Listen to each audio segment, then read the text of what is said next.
The bell above the diner door jingled as he walked in, just another customer seeking refuge from the Texas heat. No one gave him a second glance, not at first. 6 decades in the spotlight had taught Chuck Norris how to blend in when he wanted to. Baseball cap pulled low, sunglasses, nothing flashy. Just a man in his early 80s, stopping for a meal on the outskirts of Houston. It had been years since he'd visited this part of town. Decades, really. The neighborhood had changed. Buildings torn down, new ones erected in their place. But this diner, with its chrome-edged tables and vinyl booths, felt like stepping back in time. That's why he'd pulled over when he spotted it. Something about the faded sign had tugged at his memory. "Sit anywhere you like, hun. I'll be with you in a minute." The voice came from behind the counter, where an elderly woman with silver hair, pulled into a neat bun, was refilling coffee mugs. Her movements were slow but precise, her smile warm as she made her way from customer to customer. There was something familiar about her, the way she tilted her head when she smiled, how she placed her hand gently on a trucker's shoulder as she topped off his cup. Chuck chose a booth in the corner, removed his sunglasses, and watched her. The woman had to be in her mid-80s at least, yet here she was, on her feet, working a busy diner shift. In a world where people half her age complained about minor inconveniences, there was something profoundly admirable about her quiet dignity. When she finally made her way to his table, she set down a menu without really looking at him. "Coffee to start you off?" "Yes, ma'am, thank you." She poured with a steady hand, and it was only as she finished that she glanced at his face. For a moment, there was nothing, just the professional smile of someone who had served thousands of customers over the years. Then her eyes widened slightly, and the coffee pot tilted in her hand. "Careful now," Chuck said, reaching out to steady the pot. "I'm sorry, it's just—" She squinted at him, uncertainty in her gaze.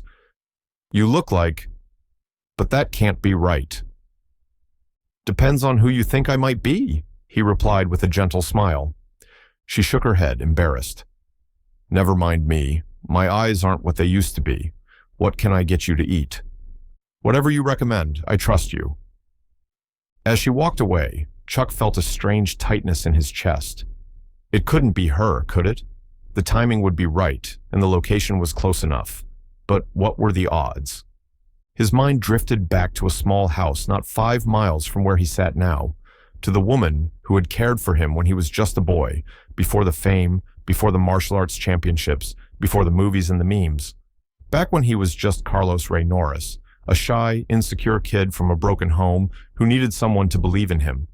Miss Eleanor, that was her name, Eleanor Simmons.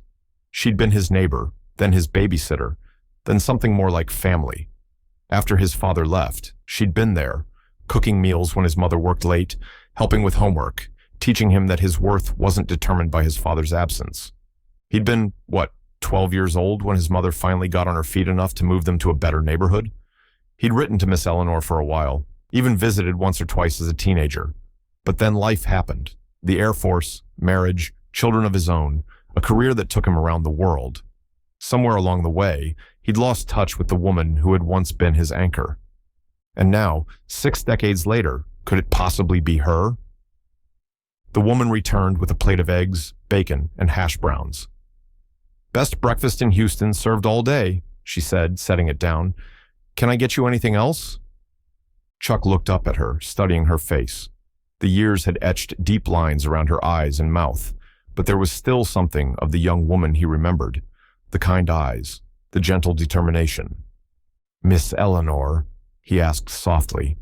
She froze, her hand still on the edge of his plate. "Nobody's called me that in years," she whispered. Then, with dawning recognition, "Little Carlos, is that really you?" He nodded, unable to speak past the lump in his throat. She sank into the booth across from him, her legs suddenly unsteady. "My stars, look at you, all grown up and famous as can be. You recognized me then?" "Not at first. These old eyes, but your voice.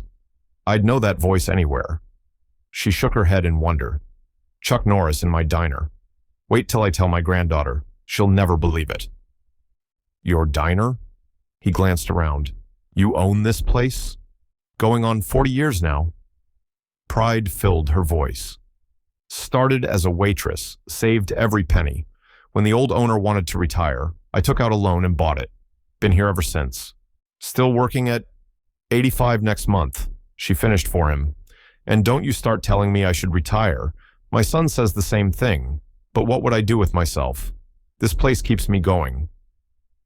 Chuck looked at her, really looked at her. The arthritis that must pain her hands, the slight stoop to her shoulders, the weariness behind her smile. Yet there she was, still standing, still serving, still making her way in the world on her own terms, just as she'd taught him to do all those years ago. I never properly thanked you, he said suddenly, for everything you did for me back then. Eleanor waved away his words. You were a good boy, never needed much looking after. That's not how I remember it. I was angry, confused, hurting. You were a child who needed to be seen, she corrected gently. That's all any of us really need. A call from another table pulled her attention. Duty calls, she said, rising slowly. You enjoy that breakfast now. We'll catch up when things quiet down. Chuck watched her walk away, her steps measured but determined. In that moment, something shifted inside him. A recognition of debt, of gratitude, of a chance to repay a kindness that had shaped his life. He had come to Houston for a charity event, just another stop on a busy schedule. He hadn't expected to confront his past, to find a missing piece of his story, still living, still working, still making an impact in her quiet way. As he ate the best breakfast he'd had in years, Chuck Norris began to form a plan. Eleanor Simmons had changed his life once with small acts of kindness when he was at his most vulnerable. Now, it was his turn. What happened next would not only change her life, but remind the world that sometimes the most powerful acts are the ones that nobody sees coming, not even Chuck Norris himself. The breakfast rush finally subsided around mid-morning, leaving just a handful of customers nursing cups of coffee. Eleanor made her way back to Chuck's booth, carrying a pot of fresh coffee and sliding in across from him with a sigh of relief. These old bones aren't what they used to be, she admitted, refilling his cup, but they still get the job done. Chuck studied her hands as she poured, weathered and spotted with age, but steady. Hands that had once bandaged his scraped knees, helped him with multiplication tables, and showed him how to throw a proper punch when neighborhood bullies wouldn't leave him alone. You taught me more than you know, Miss Eleanor, he said quietly. That summer after my father left, when I was so angry at the world. You're the one who told me I could channel that anger into something productive. Eleanor's eyes lit up with memory. The punching bag. Lord, I'd forgotten about that. Hung an old mailbag filled with sand from that oak tree in the backyard. She chuckled. You nearly broke that tree branch hitting it so hard. That was my first training equipment, Chuck confirmed. Before the dojos, before the championships. Just a boy and a mailbag and a woman who believed he could be something more than his circumstances. The diner door opened, letting in a blast of hot air and a middle-aged man in a button-down shirt and tie, his expression harried. Mom, he called, striding toward their booth. I've been calling you for hours. Eleanor sighed. Michael, this is my son, she explained to Chuck, always worrying about something or other. Michael reached the table, barely sparing Chuck a glance. Your doctor's appointment was at 9, Mom. I was waiting outside the medical center. When you didn't show, I tried calling. Oh, fiddle, Eleanor interrupted, genuinely dismayed. I completely forgot. With the morning rush and then... She gestured toward Chuck. Michael finally seemed to notice who was sitting across from his mother. He did a double take, recognition dawning on his face. You're Chuck Norris, he said blankly. Yes, sir, Chuck replied, extending his hand. Your mother and I are old friends. Michael shook his hand automatically, clearly bewildered. Old friends? Mom, you never mentioned knowing Chuck Norris. I didn't know Chuck Norris, Eleanor said with a touch of mischief. I knew little Carlos Ray from down the street, before he became famous and started roundhouse kicking bad guys in the movies. Chuck smiled at the reference. Your mother was my neighbor and caretaker when I was a boy. She's part of the reason I am who I am today. Michael's expression softened slightly, but worry still creased his brow. Mom, we need to reschedule your appointment. Your blood pressure is probably through the roof because you're always fussing. Eleanor cut in. I'm fine, Michael. But Chuck noticed the way she pressed a hand to her lower back, the slight grimace when she shifted in the booth. He saw the concern in her son's eyes. There was a story here, one that went beyond a missed doctor's appointment. Miss Eleanor, Chuck said carefully, is everything all right with your health? Michael answered before she could. Mom needs a knee replacement, and she has hypertension that needs monitoring, but she refuses to take time off work for proper treatment or recovery. Because I can't afford to, Eleanor said firmly. This place is my livelihood. Take 3 months off for surgery and recovery? Who would run the diner? Who would pay the bills? I've told you I could help, Michael began. You have your own family to support, she interrupted. 3 kids in college. I'm not taking your money. Chuck watched the familiar dance between parent and child, the concern, the stubbornness, the love. He recognized in Eleanor the same fierce independence that had shaped his own life. What about your health insurance? Chuck asked gently. Eleanor gave a short laugh. Small business owner on a tight margin? Between property taxes going up and food costs skyrocketing, I'm barely keeping the lights on. Insurance is minimal. She's been putting off the surgery for 2 years, Michael added, working on her feet 14 hours a day, 6 days a week. The doctor says if she doesn't get it done soon, she might lose mobility altogether. Michael, Eleanor hissed. That's enough airing our dirty laundry to a guest. Chuck leaned forward. Not just any guest, a friend who owes you a debt. Eleanor shook her head firmly. You don't owe me anything, Carlos. I disagree. Chuck's voice was soft but determined. You saw something in me when I couldn't see it in myself. You gave me time and attention when I needed it most. And now, I'd like to help you, if you'll let me. The pride in Eleanor's eyes was a formidable thing. I've never taken handouts. It wouldn't be a handout, Chuck replied. It would be an investment. Michael looked between them, clearly confused. Investment? In what? Chuck gestured around the diner. In this place. In its future. He turned back to Eleanor. If you'll permit me, I'd like to have my business manager look at your books. See what we might be able to do to increase your profit margin. Maybe modernize a few things. Update your social media presence. Eleanor's brow furrowed. Social, what now? More importantly, Chuck continued, I'd like to cover the costs of your surgery and recovery, as a business partner would. Business partner? Eleanor echoed, somewhere between suspicious and astonished. This place has character, Chuck said with genuine admiration. Authentic Texas charm that can't be manufactured. Do you have any idea how many people would come here if they knew Chuck Norris considered it his favorite hometown diner? Michael's eyes widened as he began to understand. You're talking about publicity. I'm talking about honoring a legacy, Chuck corrected. Your mother's legacy. And yes, bringing in some new customers along the way. Eleanor shook her head, tears gathering in her eyes. I don't know what to say. Say you'll at least think about it, Chuck urged gently. Say you'll let me help the woman who once helped a lost, lonely boy find his way. Outside the diner windows, traffic passed by, cars and people rushing to their next destination, unaware of the quiet moment of reckoning happening inside. Just an elderly woman, her worried son, and an action star whose toughest role yet might be convincing his former nanny to accept the help she deserved. What Eleanor didn't know, what Chuck hadn't yet revealed, was that his plan extended far beyond a knee replacement. He had resources, connections, and an idea forming that would ensure Eleanor Simmons would never have to worry about medical bills or mortgage payments again. But first, he needed her to say yes. And as anyone who knew Eleanor could attest, getting her to accept help might require more strength than all of Chuck Norris's legendary powers combined. 3 weeks later, Chuck Norris returned to Eleanor's diner.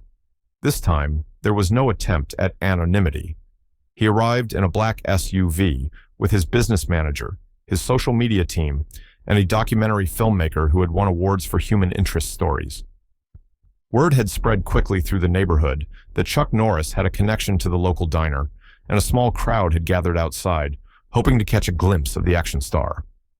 Inside, Eleanor was directing her staff, 3 new hires that Chuck's team had helped train with the precision of a general. The diner had undergone subtle but significant changes. The worn-out booths had been reupholstered, the kitchen equipment upgraded, the menu redesigned, but maintaining all of Eleanor's classic recipes. A wall near the entrance now featured photographs of young Chuck Norris with Eleanor, carefully preserved images from a time before digital cameras and social media. "There he is," Eleanor announced as Chuck walked in, "the man who thinks he can teach an old dog new tricks." Chuck grinned, embracing her warmly. "The old dog seems to be doing just fine with those new tricks." Eleanor's transformation was as notable as the diner's. The perpetual pain line between her eyebrows had softened. She moved with more ease, though she still used a cane. Her surgery was scheduled for the following month, with a rehabilitation plan already in place. More striking was the spark in her eyes, the renewed sense of purpose. "Business is up 300%, she told him, leading the way to what had become his booth. "Had to hire those youngsters just to keep up. And that internet thing you set up." "The Instagram account," Chuck supplied. "That. People keep coming in and taking pictures of their food to post on it. Can you imagine? In my day, we just ate the food." Chuck laughed. "Those pictures are bringing in more customers. Your diner has become something of a sensation." Eleanor looked around at the bustling restaurant, pride mingling with disbelief. "All because Chuck Norris eats here." "No," Chuck corrected gently, "because Eleanor Simmons cooks here. My name might get them in the door the first time, but your food and hospitality is what brings them back." An older gentleman at a nearby table called out, "Miss Ellie, is it true what they're saying, that you used to babysit Chuck Norris?" Eleanor's eyes twinkled. "Babysit? I practically raised him, taught him everything he knows." The customers laughed appreciatively, and Chuck played along. "It's true. Miss Eleanor is the reason I never got into fights as a kid. One look from her and the bullies would run away." The diner erupted in laughter and applause. Eleanor basked in the attention, a queen in her domain. But Chuck noticed that despite her improved spirits, she still winced slightly when standing too long. Her health remained a concern. "So," Eleanor said, once they were seated with coffee before them, "your fancy business people have been very mysterious about why you're here today. Something about a phase 2 that they wouldn't explain until you arrived." Chuck nodded, suddenly serious. "Miss Eleanor, what I'm about to propose might sound unusual, but I want you to hear me out completely before you respond." Her eyes narrowed suspiciously. "I already agreed to the surgery, Carlos. What more do you want me to do? Retire?" "Actually, the opposite." Chuck took a deep breath. "I want you to expand." "Expand?" Eleanor repeated incredulously. "At my age?" "With partners," Chuck clarified, "specifically with me and a few investors who believe in what you've built here." He signaled to his business manager, who brought over a leather portfolio and laid it on the table. "We're proposing a chain of diners, Miss Eleanor's, starting with 5 locations across Texas. Your recipes, your training methods, your hospitality philosophy, but with the financial backing and business infrastructure to make it sustainable and profitable." Eleanor stared at him, speechless for perhaps the first time since he'd known her. "Each location would have a general manager handling day-to-day operations," Chuck continued. "You would be the heart and soul, the founder who ensures quality and consistency. Your role would be as involved or as hands-off as your health and interest allows." He opened the portfolio to reveal projections, location scouting reports, and a proposed organizational chart that placed Eleanor at the top. "We've already secured interest from investors based on the success of the revitalization here. Your story, an 85-year-old woman who built a business from nothing and maintained it through sheer determination, resonates with people. Add my name to the mix, and we've got something special." Eleanor's hand trembled slightly as she touched the papers. "This is overwhelming." "There's more," Chuck said gently. "Each location would include a nonprofit component, a training program for at-risk youth, teaching them culinary and business skills, just like you taught me, that I could be more than my circumstances." Tears welled in Eleanor's eyes. "You're serious about this?" "Completely." Chuck covered her weathered hand with his. Think about it, Miss Eleanor. Your legacy wouldn't just be this one diner. It would be dozens of young people getting the same chance you gave me, someone believing in them when they needed it most. The diner hummed with activity around them, customers coming and going, staff bustling between tables. Eleanor looked at it all, the business she'd built from nothing, now thriving in ways she couldn't have imagined. And if I say no? She asked finally. If I'm content with just this one place? Then that's what we do, Chuck answered without hesitation. The help with your medical bills, the renovation, all of it. That stands regardless. I'm not here to pressure you, Miss Eleanor. I'm here to offer possibilities. Eleanor took a deep breath and closed the portfolio. I'll need to think about it, talk to Michael, pray on it. Chuck nodded. Of course. What Eleanor didn't say, what she couldn't quite articulate, was how profoundly moved she was. Not just by the business proposal, but by the full-circle nature of what was happening. She had once shown kindness to a lost boy, never expecting anything in return. And now, decades later, that same boy, now a man of means and influence, was offering her a chance to multiply that kindness beyond anything she could have accomplished alone. As they sat in comfortable silence, the weight of possibility hung between them. For Eleanor, it wasn't about the money or even the legacy. It was about the question that had driven her entire life. How much good could she do with the time she had left? 1 year later, Chuck Norris stood at a podium in front of the original Eleanor's Diner, now adorned with a new sign that read, Miss Eleanor's, where kindness is served daily. A crowd had gathered for the official launch of the Miss Eleanor's Foundation, cameras flashing as Chuck adjusted the microphone. Some of you know me from my movies, he began, his voice carrying across the parking lot. Some know me from the internet memes. A ripple of laughter moved through the audience. But before I was any of those things, I was just a boy from a broken home who needed someone to believe in him. He gestured to his right, where Eleanor sat in a comfortable chair, her silver hair styled elegantly, her knee finally healed after successful surgery and rehabilitation. Beside her stood Michael and his family, along with a group of teenagers in crisp white chef's jackets, the first class of the Foundation's culinary program. Miss Eleanor Simmons saw something in me that I couldn't see in myself, Chuck continued. She taught me that circumstances don't define us. Our responses to those circumstances do. That lesson shaped my life more profoundly than any martial arts training ever could. Eleanor dabbed at her eyes with a handkerchief, visibly moved. Today, we're not just celebrating the expansion of a business, though I'm proud to announce that the 5th Miss Eleanor's Diner opens next month in San Antonio. A cheer went up from the crowd. We're celebrating a philosophy that Eleanor has lived by her entire life, that small acts of kindness can change the trajectory of someone's future. The cameras panned to show the teenagers in chef's jackets, young people from difficult backgrounds who had been selected for the Foundation's inaugural program.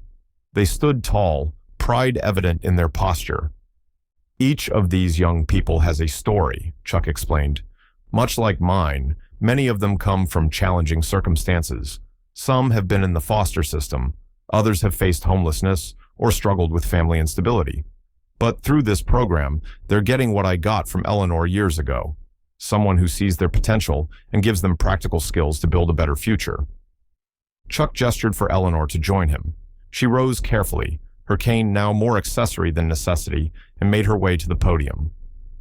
I didn't want to do this, Eleanor admitted, her voice quavering slightly with age but strong with conviction.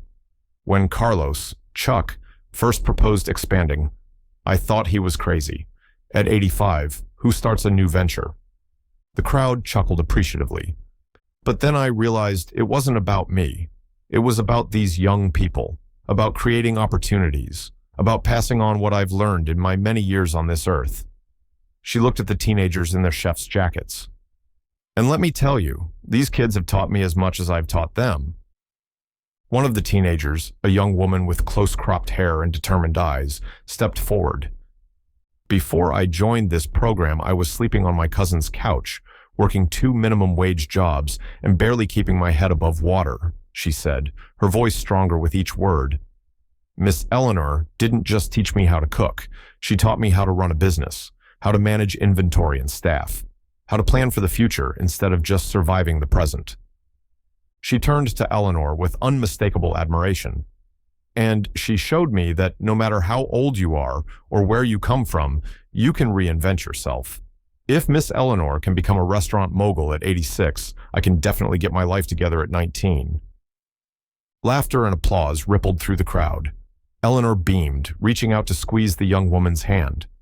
The ceremony continued with the cutting of a ribbon, the unveiling of a plaque, and tours of the newly expanded culinary training facility that had been built adjacent to the original diner. Interviews were given, photographs taken, checks ceremoniously presented to youth organizations that would partner with the foundation. Through it all, Chuck remained close to Eleanor, watching with quiet satisfaction as she basked in well-deserved recognition.